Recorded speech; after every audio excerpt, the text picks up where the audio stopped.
নমস্কার বন্ধুরা, আমার বৃষ্টিপর্ণা চ্যানেলে আপনাদের স্বাগত। আজ আমি চলে এসেছি খুবই সাধারণ একটা রান্না, নতুন থেকে পুরানো সবাই এটা করতে পারে। তো চলুন তাহলে রেসিপিটি দেখে নেওয়া যাক। আজকে করব সর্ষে ইলিশ। তার জন্য আমি এখানে 2 পিস বড় সাইজের ইলিশ মাছ নিয়েছি। আর সর্ষে সেটা আমি গুঁড়ো করে সেটাকে ভালো করে চেলে একদম মিহি করে সেটা আমি ফ্রিজের মধ্যে রেখে দিই, সাদা সর্ষেকে। তো সেটাই যখন দরকার পড়ে একটু গরম জলে নুন আর কাঁচা লঙ্কা দিয়ে ভিজিয়ে একটু রেখে দিলেই আমার সর্ষে রেডি। তো সেই ইলিশ মাছ দুটো নিয়েছি, আর সেই রকমই পাউডার সর্ষে আমি 1 চামচ নিয়ে গরম জলে নুন আর লঙ্কা দিয়ে ভিজিয়ে রেখেছিলাম। সেটা দিয়েই করব আজকে সর্ষে ইলিশ। তো প্রথমে সর্ষে ইলিশ করার জন্য আগে ইলিশ মাছে নুন হলুদ মাখিয়ে মাছটাকে মোটামুটি একটু ভেজে নেব ফ্রাইং প্যানেতে। বন্ধুরা, রেসিপিটি যদি ভালো লাগে তাহলে আমার চ্যানেল বৃষ্টিপর্ণাকে অবশ্যই সাবস্ক্রাইব ও ফলো করে দেবেন, আর পাশে থাকার বেল আইকনটি অবশ্যই অন করে দেবেন। তাহলে ভিডিও আপলোডের সাথে সাথেই আপনাদের কাছে নোটিফিকেশান চলে আসবে ভিডিও আপলোডের। কেমন হলো রেসিপিটা অবশ্যই জানাবেন, ভালো লাগলে একটা লাইক ও শেয়ার করে দেবেন। আচ্ছা, এখানে আমি সর্ষের তেলে একটু তেলও ব্যবহার করেছি। এতে কি হয়, অনেক সময় এখন দেখছি প্রত্যেকটা মাছই খুব ফাটছে, তো যার জন্য একটু তেল মাখিয়ে রাখলাম যদি তেলটা কম ছিটকায়। তো এবার একটা ফ্রাইং প্যান বসিয়ে আমি অল্প সর্ষের তেল দিয়ে দিলাম, যে মানে পরিমাণ মতো যতটা আমার মাছ ভাজাতে লাগে। এবার মাছগুলো হালকা করে ভেজে নেব, খুব বেশি মাছ ভাজার দরকার পড়ে না ইলিশ মাছে। মাছগুলো এপাট ওপাট করে ভালো করে ওলট পালট করে ভেজে নেব।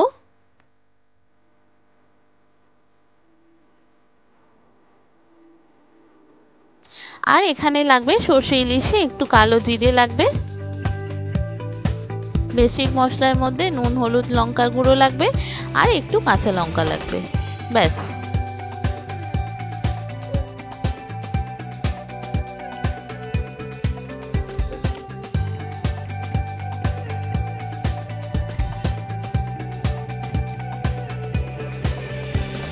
এবার ইলিশ মাছগুলো ভেজে আমি তুলে নিলাম একটা আলাদা জায়গায় নিয়ে, ওই তেলেতেই আমি একটু কালো জিরে আর একটু কাঁচা লঙ্কা ফোড়ন দেব।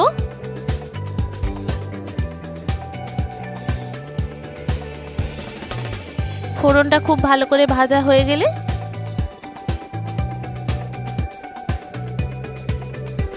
যে সর্ষেটা আমি জলে গুলে রেখেছিলাম সেই সর্ষেটা দিয়ে দেব। এবার এর মধ্যে একটু নুন, পরিমাণ মতো নুন দেব, কেননা নুন আমি আগেই দিয়ে রেখেছিলাম সর্ষেতে। পরিমাণ মতো হলুদ, একটু লঙ্কার গুঁড়ো দিয়ে এটাকে খুব ভালো করে একটু ফুটিয়ে নেব।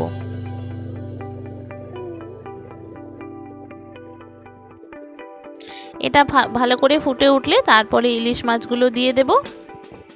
দিয়ে এটা একদম যতটা আপনারা চাইছেন গ্রেভিটা সেই মতো বুঝে এটাকে নামিয়ে নিতে হবে। আর হ্যাঁ, নামাবার আগে অবশ্যই একটু কাঁচা সর্ষের তেল দেবেন, তাহলে কিন্তু এর স্বাদটা অনেক গুণ বাড়িয়ে দেয়। খুবই সাধারণ রান্না, খুবই সহজ রান্না, যে কেউ এটা করতে পারে, নতুন থেকে পুরানো সবাই পারে। কেমন হলো আজকের রেসিপিটা অবশ্যই জানাবেন। নতুন বন্ধুরা যারা আমার ভিডিওটি দেখছেন অথচ আমার চ্যানেল বৃষ্টিপর্ণাকে সাবস্ক্রাইব ও ফলো করেননি, তাদেরকে অনুরোধ করব আমার চ্যানেলকে সাবস্ক্রাইব ও ফলো করে দেওয়ার জন্য। তাহলে ভিডিও আপলোডের সাথে সাথেই আপনাদের কাছে নোটিফিকেশান চলে আসবে ভিডিও আপলোডের। কেমন হলো রেসিপিটা অবশ্যই জানাবেন, ভালো লাগলে একটা লাইক ও শেয়ার করে দেবেন।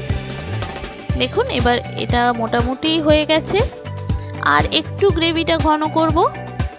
আর নামাবার আগে একটু কাঁচা সর্ষের তেল উপর থেকে দিয়ে দেব। কাঁচা সর্ষের তেল এই সর্ষে ইলিশে এত ভালো লাগে কি বলবো আপনাদের, এর স্বাদটাই আরো অনেক গুণ বাড়িয়ে দেয়।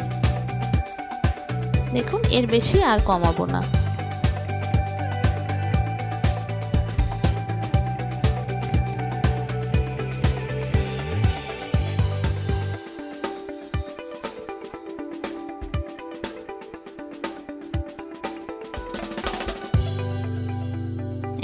এবার সর্ষের তেল একটু দিয়ে দিলাম, দিয়ে তারপরে এটা নামিয়ে নেব, ব্যাস রেডি সর্ষে ইলিশ।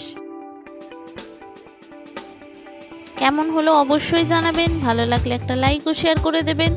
আপনারাও তো এইভাবে করেন, আপনারাও কীরমভাবে করেন সেটাও আমাকে জানাবেন।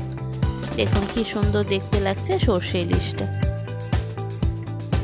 দারুণ সুন্দর দেখতে লাগছে আর খেতে দুর্দান্ত স্বাদের হয় এইভাবে সর্ষে ইলিশ। কেমন হলো অবশ্যই জানাবেন, ভালো লাগলে একটা লাইক ও শেয়ার করে দেবেন। নতুন বন্ধুরা সাবস্ক্রাইব ও ফলো করে অবশ্যই আমার পাশে থাকবেন। দেখুন তো কি সুন্দর দেখতে লাগছে। খুবই সহজ হয় এই সর্ষে ইলিশ রান্না, খেতে কিন্তু দুর্দান্ত স্বাদের হয়। নতুন থেকে পুরানো সবাই পারে এইভাবে সর্ষে ইলিশ করতে। খুবই সাধারণ রান্না আজকে আপনাদের সঙ্গে শেয়ার করলাম। কেমন হলো অবশ্যই জানাবেন, ভালো লাগলে একটা লাইক ও শেয়ার করে দেবেন। দেখুন তো কি সুন্দর লাগছে। সবাই ভালো থাকবেন, সুস্থ থাকবেন, সাবধানে থাকবেন। থ্যাংক ইউ বন্ধুরা।